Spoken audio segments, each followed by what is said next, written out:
10 सीटों पर उपचुनाव होने हैं, जिसको लेकर सियासी पारा अब चढ़ चुका है। हमारे साथ कुछ लोग हैं, उनसे बातचीत करेंगे। समाजवादियों ने मुस्लिम वोट पाया, पीडीए ने सांप्रदायिकता को हराया, क्या कहेंगे? समाजवादी पार्टी ने केवल जो है आरक्षण का मुद्दा उठाकर मुस्लिम वोटों को एकत्रित किया, जिससे उनको भाजपा को नुकसान हुआ। कुछ और लोग हैं, उनके पास भी चलते हैं। देखा जाए तो समाजवादियों ने मुस्लिम वोट पाया, पीडीए ने सामाजिक जो सामुदायिक था उसको बढ़ावा दिया, तो क्या कहते हैं? देखिए, पीडीए का वोट तो उनको नहीं मिला है।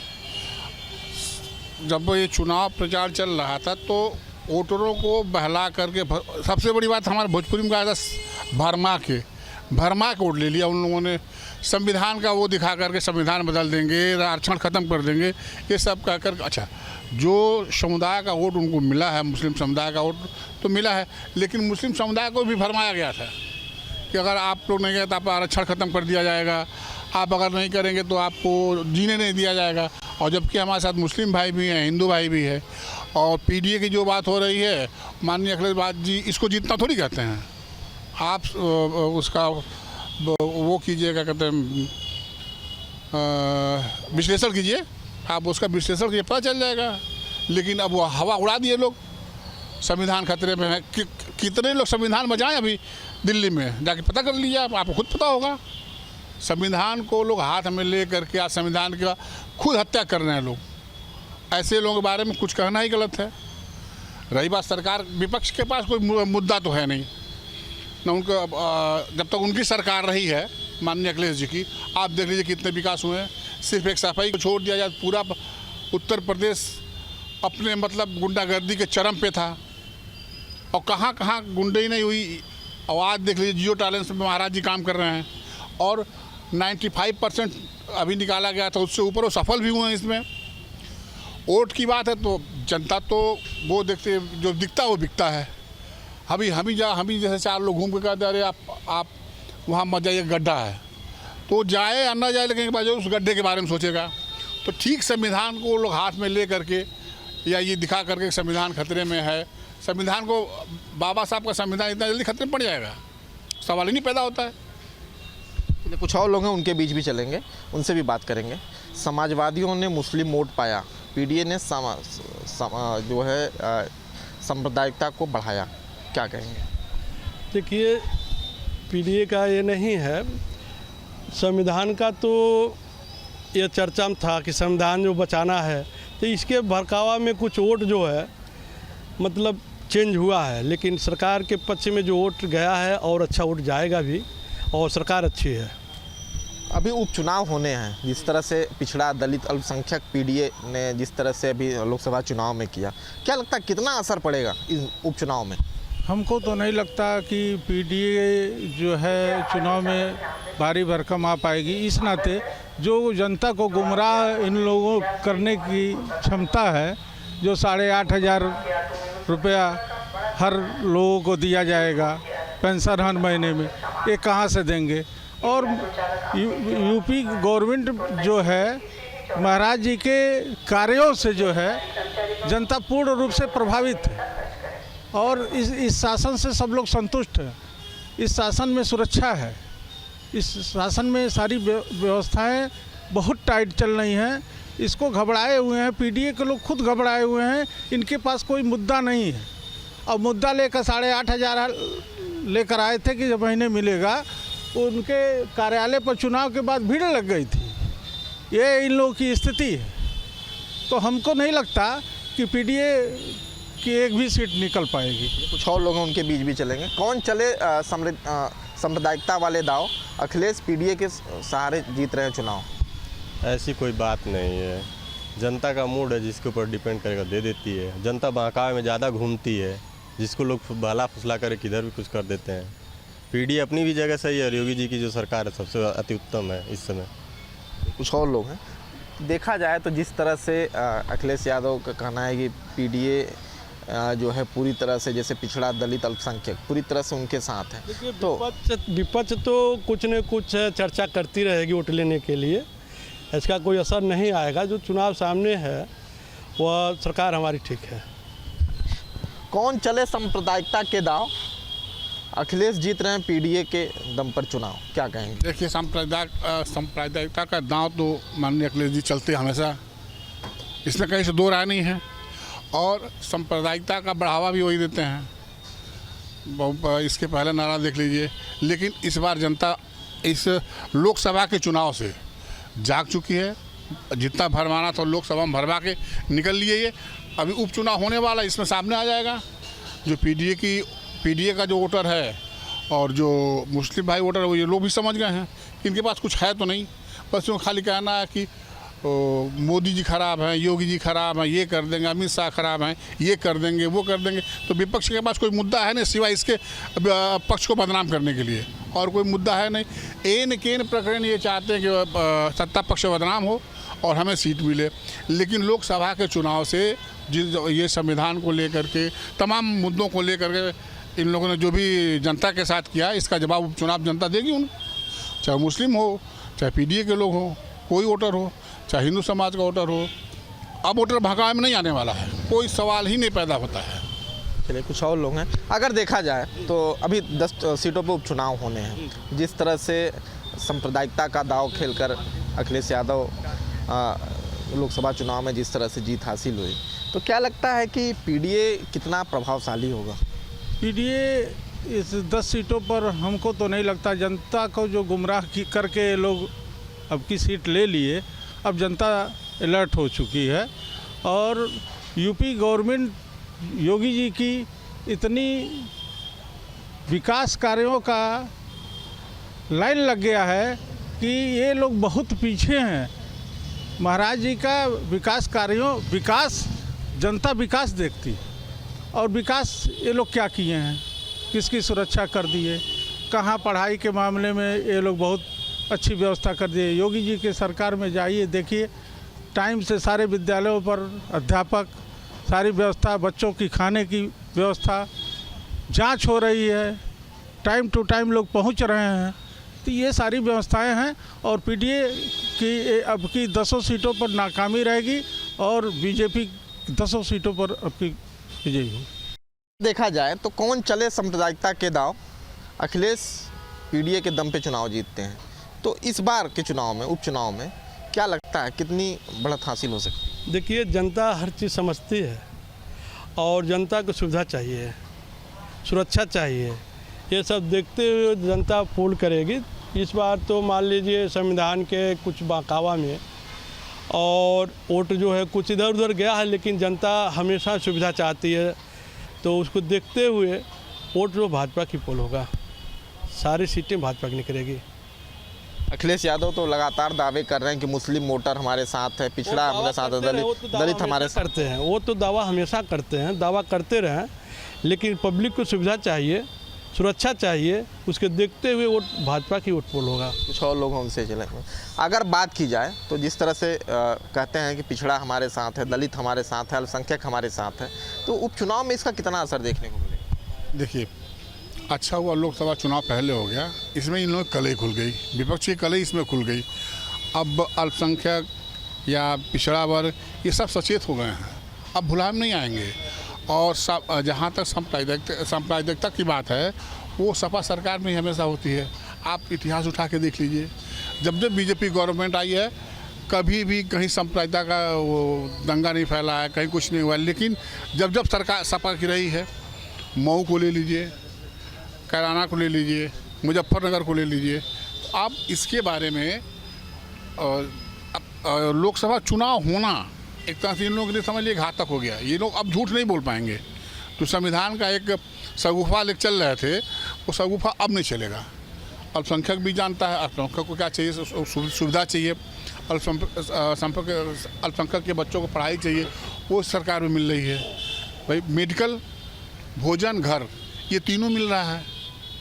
इनके सरकार में क्या मिलता था? अच्छा, अभी लोकसभा चुनाव जब हुआ है, इन लोगों ने संविधान को लेकर जितना भी भ्रांतियाँ फैलाई थी, अब धीरे धीरे दूर हो गया है। उपचुनाव में इसका मज़ा देखने को मिलेगा। उपचुनाव में ये जान जाएंगे क्या होना है, क्या नहीं होना है, क्योंकि अभी तो तुरंत हुआ है। ऐसा भी नहीं, जनता बहुत जल्दी भूलती नहीं, जनता हमेशा याद की रहती है, लेकिन क्या कर उसके पास कोई ऑप्शन नहीं होता है। अब ऑप्शन है, उपचुनाव में जवाब दे देगी इनको।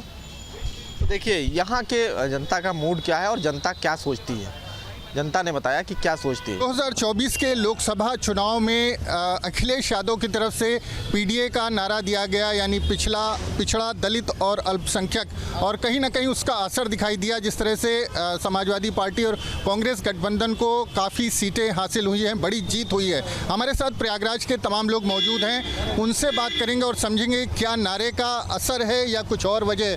क्या लगता है आपको 2027 का लोकसभा चुनाव पीडीए का नारा था, अखिलेश राहुल एक साथ थे, किस तरह की राजनीति हुई? 2027 का चुनाव तो अभी आने वाला है। 2024 का चुनाव, 2024 का चुनाव जो है वो पूरी तरीके से पिछले 10 साल का जो एंटी कैम्पेंसी था नरेंद्र मोदी जी का, उसके खिलाफ जनता की आंखें खुल चुकी थी। राहुल गांधी जी ने जिस तरीके की 2 यात्राएं इस देश में की, एक भारत जोड़ो यात्रा और दूसरी भारत जोड़ो न्याय यात्रा, तो राहुल गांधी जी का ये जो मुहिम था इस सरकार के खिलाफ जनता को जगाने का, चाहे वो किसान हो, नौजवान हो, महिलाएं हो, दलित हो, पिछड़े हो, शोषित हो, वंचित हो, आदिवासी हो, हर मुद्दों पर राहुल गांधी जी ने मुखर होकर सड़क से लेके सदन तक मोदी सरकार के अखिलेश यादव का कितना योगदान है? बराबर का योगदान है। ऐसा नहीं है उत्तर प्रदेश में यदि परिणाम हमारे फेवर में इतना आया है और 37 सीटें समाजवादी पार्टी पीडीए का नारा दिया था, पीडीए का नारे का असर दिखाई? बिल्कुल बिल्कुल। देखिए ये सामाजिक न्याय की लड़ाई इंडिया गठबंधन की लड़ाई है। पीडीए कहिए या सामाजिक न्याय कह लीजिए, इंडिया गठबंधन उसको सामाजिक न्याय की बात करता है और उसी का असर था कि आज उत्तर प्रदेश में नरेंद्र मोदी और बीजेपी को मुंह की खानी पड़ी। जी, आपको क्या लगता है जो हिंदू मुस्लिम की राजनीति है उत्तर प्रदेश में, उसका असर नहीं है? नहीं, बिल्कुल नहीं है। हम मेरी दृष्टि में जो पीडीए वाली बात आप अभी कर रहे थे, ये कांग्रेस ने और समाजवादी पार्टी ने छलावा का एक नारा दिया, 8,500 रुपये के नाम पर महिलाओं को ठगा, 8,500 रुपये के नाम पर युवाओं को ठगा और गुमराह करने की राजनीति हुई थी। पीडीए की कोई राजनीति नहीं। ये लोग पीडीए को ठगते हैं और सिर्फ गुमराह करते हैं। उन दलित को, इन पिछड़े को गुमराह करके वो कहते हैं कि हम 8,500 देंगे, हम रोजगार देंगे। इसमें लोग गुमराह में फंस गए। अदरवाइज जो मोदी जी का सीन बन रहा था या जो क्लियर था वही बना हुआ था, लोगों को वही वोट करना था। लोग भ्रम में आ गए और कौन भ्रम में आया? यही पीडीए के लोग थोड़ा सा भटक गए और भटक के उनको लगा कि शायद हमें इस फ्री अनाज के साथ साथ 8,500 रुपये मेरे घर की महिलाओं को मिलेगा, मेरे घर के युवाओं को मिलेगा, और उस 8,500 के नाम पर वो भ्रम में आ गए। और कांग्रेस ने शुद्ध रूप से, समाजवादी पार्टी ने शुद्ध रूप से लोगों को भ्रमित करने का काम किया। लेकिन अब जो नेम प्लेट वाली राजनीति थी वो भी, उसको भी कोर्ट ने खारिज कर दिया एक तरह से, उसका भी असर नहीं दिख रहा। नहीं, नेम प्लेट की कोई राजनीति नहीं थी। नेम प्लेट एकदम सही था। अगर कोर्ट ने उसे खारिज किया तो देखिए, कोर्ट का हम पूरा विवरण नहीं जानते इसलिए उस पर क्या बोलेंगे, लेकिन नाम लगना जरूरी है। अगर हम दुकान का रजिस्ट्रेशन कराते हैं तो उसमें नाम लिखना, प्रोप्राइटर का नाम लिखना सब कंपलसरी है। तो जो रजिस्टर्ड नहीं है व्यापारी, उनका क्या होगा? आज अगर कोई घटना होती है वहां पर, तो अगर उनका नाम लिखा होगा तो चिन्हित तो होंगे, जो दोषी होगा। आप ये बताएं कि जो जीत की जो कहानी है पीडीए की, गठबंधन की, क्या वो सांप्रदायिकता के विरोध में है? दलित, पिछड़े, अल्पसंख्यक एक साथ आए और उस वजह से जीत? देखिए, देश की जनता और प्रदेश की जनता ने सांप्रदायिकता की राजनीति को पूरी तरह से नकार दिया है। इस बार पेपर लीक के मुद्दे पे, रोजगार के मुद्दे पे, महंगाई के मुद्दे पे और सबसे बड़ी बात है कि सामाजिक न्याय के मुद्दे पे ये वोटिंग हुई है। इस बार हिंदू मुस्लिम के नाम पे जो जातियों में लोगों को बांटा जा रहा था, उसके खिलाफ ये जीत हुई है। और ये जीत राहुल गांधी जी के चेहरे पे जीत हुई है। राहुल गांधी जी के गरीबों के लिए, पिछड़ों के लिए पेपर लीक के खिलाफ बोलने के कारण हुई है, नौजवान के लिए हक की आवाज़ उठाने के कारण हुई है। अगर राहुल जी अगर पेपर लीक की बात करते हैं तो इनको बेशक समस्या होगी, क्योंकि ये इनकी सरकार में, चाहे वो पुलिस भर्ती का हो, चाहे वो RO का हो, प्रत्येक पेपर लीक है, क्योंकि सरकार पेपर लीक एक बड़ा मुद्दा था। आपको क्या लगता है कि जो राजनीति थी, सांप्रदायिकता की बात की जाती थी, उसकी हार हुई है? उसकी हार क्या हुई सर? देखिए, जो ये भाई साहब बोल रहे पेपर लीक वाले, पेपर लीक का जो मसला था वो कोर्ट में गया, उसको जो पेपर लीक में थे उनको सज़ा मिली है, ठीक है। और पेपर लीक आज से नहीं चला आ रहा है, पेपर लीक बहुत पहले से चला आ रहा था। पर पेपर लीक ये ना कहें कि पेपर लीक के कारण जो है सरकार चेंज हो गई, ठीक। पेपर लीक हुआ, उसका जो है मतलब उसका परिणाम आया सामने, और दूसरा जो सरकार बनी। अगर पेपर इतना लीक का मुद्दा होता तो आज सरकार नहीं बनती। आपको क्या लगता है? उत्तर प्रदेश में जिस प्रकार से आप बताया तो जिस प्रकार से छात्रों और युवाओं के अंदर रोष था, जिस प्रकार से नौजवानों के अंदर रोष था, उसी का परिणाम है कि जो इतनी छात्रों नौजवानों में रोष था। क्या सांप्रदायिकता का मुद्दा जो था उसके विरोध में मतदान हुआ या जिस तरह से जीत मिली? बिल्कुल, ये जो जनादेश उत्तर प्रदेश में और देश ने दिया है वो स्पष्ट है कि बीजेपी की जो हिंदू मुस्लिम की पॉलिटिक्स थी वो पूरी तरीके से ख़त्म हो चुकी है। अब ये दाल उनका इनके तड़का लगने वाला नहीं है। आपने देखा कि फिर से इसी फेल्योरनेस के कारण देखा कि बीजेपी ने पुनः एक बार लिटमस टेस्ट करने की कोशिश की और पश्चिमी उत्तर प्रदेश में मुजफ्फरनगर में नेम प्लेट लगाने का साजिश रच के एक बार फिर से हिंदू मुसलमान करने की कोशिश की, जिसको सुप्रीम कोर्ट ने पूरी तरीके से खारिज कर दिया। सवाल इस बात का है कि नेम प्लेट यदि लगना है तो ये सिर्फ इसलिए करते हैं क्योंकि ये दलित विरोधी हैं, सामाजिक न्याय के विरोधी हैं, पिछड़ों के विरोधी हैं। मुसलमानों के नाम पर ही केवल दुकान प्लेट नहीं लगेगा, प्लेट वो दलितों के भी लगेगा, वाल्मीकि, जाटो। क्या ये जो भाजपा के मानसिकता के लोग हैं, जो संघ की मानसिकता के लोग हैं, वो दलितों के दुकान पे खाना खाएंगे? क्या आपको ऐसा लगता है कि ऐसा होने जा रहा है? बिल्कुल नहीं है। देखिए, जो ये जितनी बातें इसमें नेम प्लेट पर जितनी राजनीति हो रही है, अगर ये कह रहे हैं कि भाजपा हिंदू मुस्लिम करती है तो क्यों नहीं राहुल गांधी जी ये कह देते कि यूसीसी लागू करने में हम आपका साथ दे रहे हैं? क्यों भाग जाते हैं, क्यों वॉकआउट करते हैं, क्यों डर लगने लगता है उन्हें? क्योंकि वो झूठी फरेब फ्रॉडगिरी की राजनीति कर रहे हैं, जनता को गुमराह करते हैं। वो सिर्फ वो जान गए हैं। उन्होंने केजरीवाल का एक मॉडल उठा लिया कि 200 यूनिट बिजली फ्री, तो उन्होंने सोचा कि अब हम फ्री पैसा बांट करके कर दें। उनके पास कोई प्लान नहीं था, कोई सिस्टम नहीं है। उन्होंने कितनी महिलाओं ने जाकर के उनके कार्यालय पर अपना एप्लीकेशन दिया, उन्होंने फर्जी फॉर्म छपवाया, सबको बंटवाया। ये देश देख रहा है। गुमराह करने से, बेवकूफ़ी करने से, नौटंकी करने से कुछ नहीं होता है। देश चल रहा है। तो मोदी जी की जितनी नीतियां हैं एकदम सही नीतियां हैं और लोगों को राम राज्य मिल रहा है और इन्हें दर्द है। सुप्रीम कोर्ट ने कावड़ रोड पर खाने पीने की दुकानों पर नेम प्लेट लगाने के आदेश पर रोक जारी रखी है। वहीं नेम प्लेट विवाद पर कांग्रेस बीजेपी में वार पलटवार चल रहा है। कांग्रेस बीजेपी पर समाज को बांटने का आरोप लगा रही है।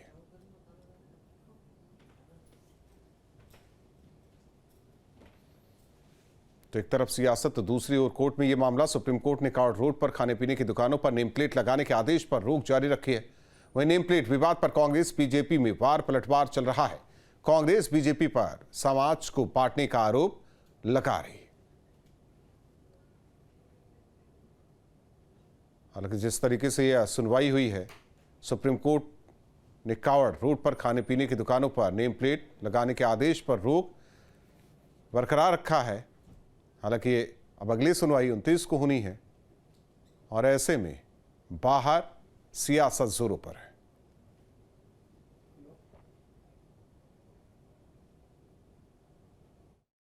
आपको क्या लगता है, छद्म धर्म निरपेक्षता का मुद्दा भी रहा, उसके चलते भी जो है सीटें कम हुई?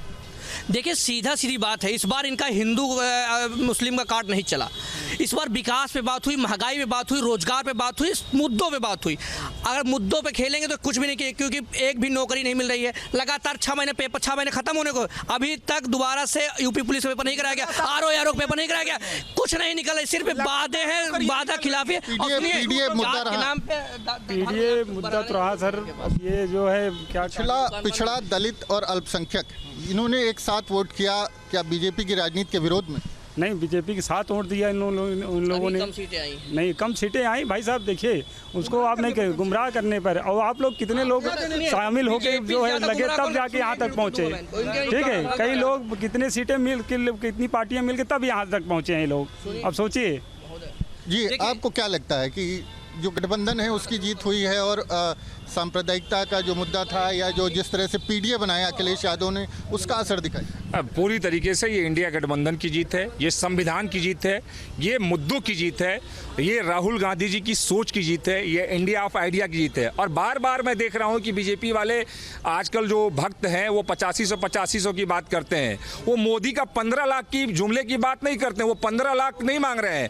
अरे अभी आज मैं चैलेंज के साथ कह रहा हूँ, यदि आज कांग्रेस की सरकार होती, 100% गारंटी के साथ 8500 रुपया देश के गरीब महिलाओं के खाते में जाता। सत्ता। जिस स्टेट में कांग्रेस की सरकार है, जिन स्टेट में कांग्रेस की सरकार है, उसमें ये दिलवा के दिखा दे 8500। ये कांग्रेस के नेता हैं और शुद्ध रूप से झूठ बोल रहे हैं। कांग्रेस जहां जहां है 8500 दिलवा दे, रोजगार दिलवा दे। वहां पर इन्होंने पेट्रोल बढ़ा दिया और पेट्रोल और डीजल बढ़ा करके लूट लिया लोगों को। इनका काम ही है। कांग्रेस ने सिर्फ झूठ फरेब की राजनीति से शुरू किया, फूट डालो पर राज किया, वही ये हिंदू मुस्लिम कांग्रेस कराती रही। कांग्रेस अगर असली में राजनीति करना चाहती है तो यूसीसी लागू करवाए। व्हाट्सएप यूनिवर्सिटी से बाहर निकल कर देखेंगे तो हिमाचल प्रदेश में महिलाओं के खाते में 45 रुपये 3 महीने का हमने दिया है, ये पता करें। और भी जगह सुनिए, अगर इसी तरह अगर जुमले अगर 8500 को, तो ये भी तो फ्री का बात कर रहे थे ना कि बिजली भाई 200 यूनिट। एमपी में लाडली बहना योजना किसने शुरू की, वो भी तो फ्री का है। अगर उसमें अगर ये बात करेंगे इसमें तो फंस जाएंगे ना। ये सिर्फ और सिर्फ इनका गुमराह करने का है। और सुनिए, 2 करोड़ नौकरी की छलावा पहले किसने दिया? ये तो नहीं दिए, कुछ भी नहीं दिए। इनकी सरकार ही बन गई। हमारी तो सरकार ने इसलिए नहीं होनी। अगर हमारे नेता राहुल गांधी जी ने 8500 को वादा किया था तो 8500 मिलता। इसमें मैं आज भी लिख के दूं, अगर सर ये इस्तीफा तो मोदी जी, राहुल जी प्रधानमंत्री बनेंगे, आज 8500 रुपये मिलेगा, तब मिल जाता। इनका मतलब है मिलता। राहुल जी अपना तो बचा नहीं पा रहे हैं, मिलता। ये सपना दिखा रहे हैं और यही सपना दिखा रहे हैं। सवाल सीधी सी है कि जब अडानी और अंबानी जैसे पूंजीपतियों का 16 लाख करोड़ रुपया माफ कर सकते हैं नरेंद्र मोदी, तो क्या देश के 10 करोड़ गरीब परिवार को 8500 रुपया नहीं दिया सकता है? दूसरा सवाल कि अभी उपचुनाव हुए 13 सीटों पे 7 राज्यों के, भारतीय जनता पार्टी सिर्फ 2 सीट जीत पाई है। यह स्पष्ट तौर से क्लियर हो गया है कि देश की जनता ने अपनी आंखें खोल दी हैं। और जो लोग बार बार यूसीसी बोल रहे हैं, शायद उनसे यूसीसी का फुल फॉर्म पूछ लीजिए, मालूम नहीं होगा यूसीसी का फुल फॉर्म क्या है।